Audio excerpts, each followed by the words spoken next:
Well, howdy everybody, and welcome to what I'm going to call the Doors, because I feel like that's accurate for the Doors. Anyway, last chapter of this part of the Tchaikovsky treatise, so that's exciting. Let's go ahead and dive into it, because today we're actually dealing with the phenomenal second half of harmony, which almost has nothing to do with harmony, but it does, because it's the melody.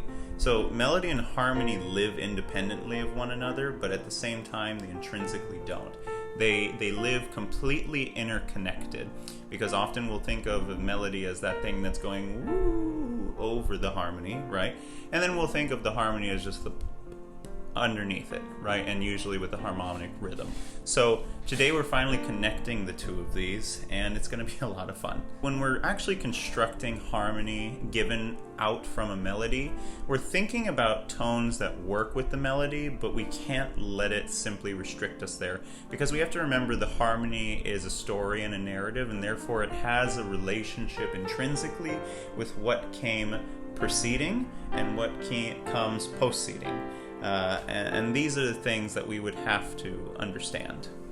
So because of these relationships that we've been learning throughout the Tchaikovsky treatise, there also is a certain capacity that we have to understand in terms of what position we're going to be using these chords in. So triads are still going to be very fundamental, these root positions, because they're the way in which we find a lot of beauty and harmony and stability. However, at the same time, we create too much stability, we don't have that same effect of motion that we usually get. And we have to remind ourselves that we're aiming towards goals here. There's cadences that are going to be super important, which we have to come from an analysis of the melodies that we're going to be given. So we're creating motion with the first and second inversion of triads, and we're creating that stability with the fundamentals of these triads and these root positions of these triads, while at the same time, if we have cadences that might be deceptive or plagal or half cadences in between, we may not use the full root position of these triads, and we may use their inversions instead. And this chapter has some funny notes from Tchaikovsky's student that was written down. I find them to be funny just because they're not slights at certain types of music students, but just because it really talks about the essence of creativity in a lot of ways, and maybe he inserts this in here before the third section for a specific reason, but it just happens to fall here. So some of the more general rules that he wants us to take into consideration from this little aside that is put into the treatise is that there's a clear distinction between talented and untalented students in a lot of ways, because talented students will go off on their own adventures harmonically per se, whereas the untalented student will follow things to a T. I am the untalented student. But that's really besides the point. The point that he's trying to make is that if you really want to exceed beyond just being a student of harmony, you have to experiment with harmony to begin to break the rules. Obviously, the famous quotes from some of the greats, including people like Debussy and Schoenberg and so on and so forth, is that you learn these musical rules so as to break them, and you learn these musical rules so as that they're guideposts and not really laws that need to be followed. Beyond this, he talks about things like dissonant harmonies needing to be prepared, because even if you do have a talented student who's just constantly using dissonant harmonies, you end up with things like Schoenberg. So, to avoid this, you make preparations for these types of dissonances with consonant chords and specifically triads, because he's emphasizing that the triad is the essence of beauty in music. I agree with him. So, remember that. He also mentions cadence groups in this section, which I do think is important because you have two distinctions between a 5-6-4-5-3 into a 1 chord versus a 1-4-5-1 chord progression, which can just be simplified or nullified to 1-5-1. And then obviously he makes the distinction between perfect and imperfect cadences. Now, if you want to learn more of the distinctions between perfect and imperfect cadences, I can talk about that really briefly here because it's not really touched upon in the treatise. Tchaikovsky just says you're moving from an octave/fifth position into the root triad. Essentially, in modern harmony, we think of it as this movement between a soprano and bass, where the soprano is going T-do and where you have the bass going sol-do. And with that, you have the perfect dominant to tonic movement. My brain just failed me completely there. And with that perfect movement, anything else that's a 5-1 movement that comes at a cadential area is imperfect in that capacity. There you have it.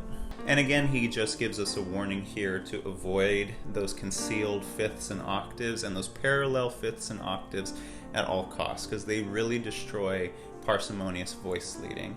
And there's also specific ways in which he gives us to deal with them in case they do start to arise because of idiosyncrasies in voice leading, but I'll leave those in the notes so you can find it in the description, okay? So I would always check out the notes for any of these videos I make, because if there's something that I may have not communicated clearly orally, you can have it in a written format, which would always be lovely.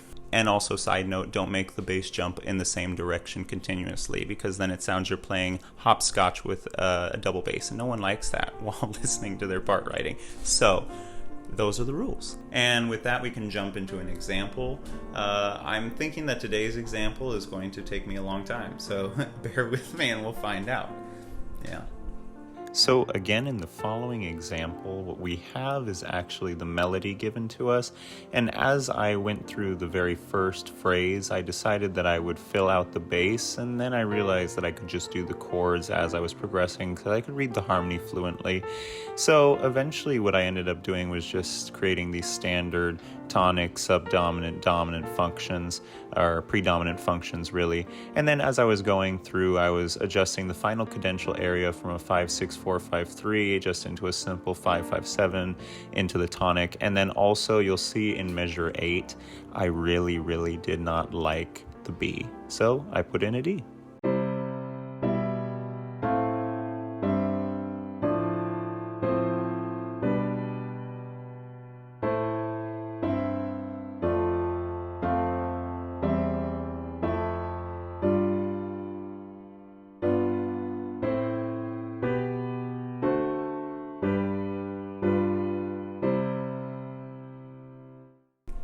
And with that, we're done for the day. So if there's any other questions, please let me know.